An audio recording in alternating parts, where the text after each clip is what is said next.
ஐஸ்வர்யம் கிடைக்க என்ன பண்ணணும்? ஐஸ்வர்யம்னா சகல சுகபோகங்களும் தானே ஐஸ்வர்யம். அப்படி கிடைக்காது, கணக்கில் எண்ண முடியாத பணம், அதுதான் ஐஸ்வர்யம். அதை கிடைக்கிறதுக்கு என்ன பண்ணுறது அப்படின்னு பார்க்கலாம்.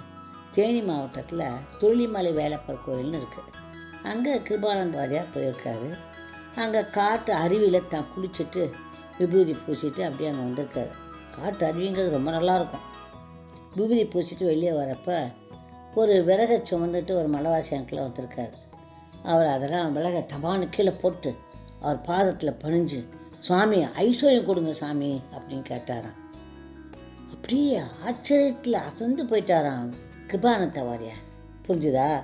உடனே என்ன பண்ணாராம், தன்னுடைய எப்போவுமே பையில் விபூதி வச்சுருப்பாராம், அதை எடுத்து இந்தாப்பா அப்படின்னு கொடுத்தாராம். கொடுத்தோன்னே அவர் சந்தோஷப்பட்டு, ஐயா கிடச்சிச்சியா அப்படின்னு சொல்லி பூசிட்டு போனாராம். விபூதிக்கு ஐஸ்வர்யன்னு ஒரு பெயரும் உண்டு. இது படித்த எவ்வளோ பேருக்கு தெரியாது. நம்ம யாருக்கா தெரியுமா? எனக்கு தெரியாது. படித்த பிறகு தான் தெரியுது. யாருக்கும் தெரியாது ஐஸ்வர்யம் அப்படின்னு. அந்த ஐஸ்வர்யத்தை கொடுங்கன்னு அந்த பிள்ளை நல்லா விவரம் தெரிஞ்சு ஒரு மலைநாட்டில் கேட்டார்னா அவர் எவ்வளோ ஞானமான பிள்ளை அப்படின்னு நான் நினச்சேன். விபூதி ஐஸ்வர்யம் அப்படின்னு சொல்லி கொடுத்தாராம்.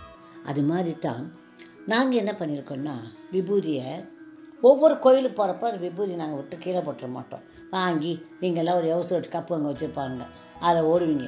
அப்புறம் அதை வேறு எடுத்துப்பீங்க. தவறு எத்தனையோ தவறுகள் நடக்குது கோயிலில். இல்லாட்டா தூண்டில் போடுவீங்க. தூண்டு என்னவோ உங்கள்கிட்ட கேட்டுக்கிட்டு இருக்க மாதிரி அதை பண்ணுறோமா? இதெல்லாம் தவறுடைய கோர். நாங்கள் ஒரு பை கொண்டு போவோம், அவர் சின்ன பையில் அதில் போட்டு தான் எடுத்து வருவோம். அது மட்டும் இல்லாமல் அங்கங்கே எங்கள் பெரிய பெரிய கோயில்களில் கொடுத்து பாதத்தில் போட்டு அதை பவர் பண்ணி வாங்கி அந்த ஐஸ்வர்யத்தை நாங்கள் வச்சுருக்குறோம். அந்த ஐஸ்வர்யத்துக்கு என்னென்னலாம் சேர்த்தா எப்படி கிடைக்கும் அப்படின்னு சொல்லி உங்களுக்கு தாலிஸ்மானும் கிடைக்குது. அது போக அதுக்குன்னு ஒரு பாட்டு தயார் பண்ணியிருக்காங்க. அது எனர்ஜிஸில் இருக்குது, கேளுங்க. ஐஸ்வர்யங்கிறது இதெல்லாம் தான்.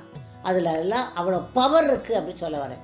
நாங்கள்லாம் என்ன பண்ணுறோம், யஜ்யம் பண்ணி கொடுக்குறோம். யஜ்யம் பண்ணணும் அப்படி வச்சு யஜ்யத்தை பண்ணி எல்லாம் பண்ணுறோம். இந்த யஜ்யம் ரொம்ப முக்கியம். அது மனசுக்குள்ளேயே பண்ணணும் கண்ணுங்களா யஜ்யம். புரிஞ்சதுங்களா?